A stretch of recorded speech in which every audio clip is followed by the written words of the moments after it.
नमस्कार दोस्तों, कानून का दरवाज़ा चैनल में आप सभी का स्वागत है। आज के इस एपिसोड में मैं आप सभी को जानकारी दे रहा हूँ कि समाज में कुछ इस तरह की घटनाएं घटी हैं कि जो समाज के अनपढ़ लोग थे और उनके पास जो संपत्ति थी जिसका कि CS खतियान में पूर्णतः वर्णन है, उनके बाप दादे का नाम भूस्वामी के रूप में अंकित है। परंतु जानकारी के अभाव के कारण, कम पढ़े लिखे होने के कारण समाज के दमंग लोग, चालाक लोग गलत ढंग से सर्वे अधिकारी को मेल में ला कर के उस ज़मीन का RS खतियान अपने नाम से बना लिया और कालांतर में उस RS खतियान के आधार पर अपने नाम से ज़मीन का जमाबंदी करा लिया। जमाबंदी कराने के बाद लगान रसीद प्राप्त कर उस ज़मीन पर अपना कब्जा जमा लिया। और इस तरह की घटना 50 वर्ष पूर्व की है, लेकिन जानकारी के अभाव में और वह लगान रसीद, जमाबंदी था RS खतियान देखने के बाद जो लोग कम पढ़े लिखे थे वह सीधे पीछे हट गए और समाज में उसे कोई ऐसा जानकारी देने वाला नहीं था कि इस खतियान को चैलेंज करना चाहिए। और ऐसे लोग प्रशासन में थोड़ा बहुत हाथ पैर फेंक कर फिर शांत होकर बैठ गए और आज तक कुछ नहीं किया। परंतु ऐसे समाज के पीड़ित लोगों को मैं अपने वीडियो के माध्यम से जानकारी देना चाहता हूं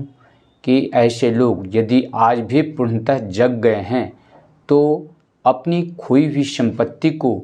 जिस पर आपके पूर्वजों का नाम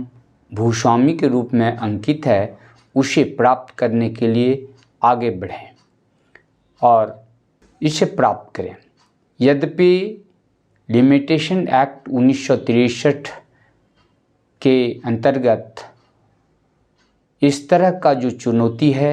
वह टाइम बार्ड में आता है, परंतु न्यायालय में इसका संतोषजनक जवाब देने के बाद आप इस मुकदमा को एडमिट करा सकते हैं और आज भी ऐसी फर्जीवाड़ा घटना को चुनौती दे सकते हैं।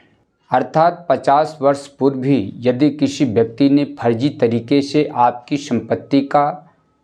अपने नाम से कोई फर्जी कागज़ बना करके रखा है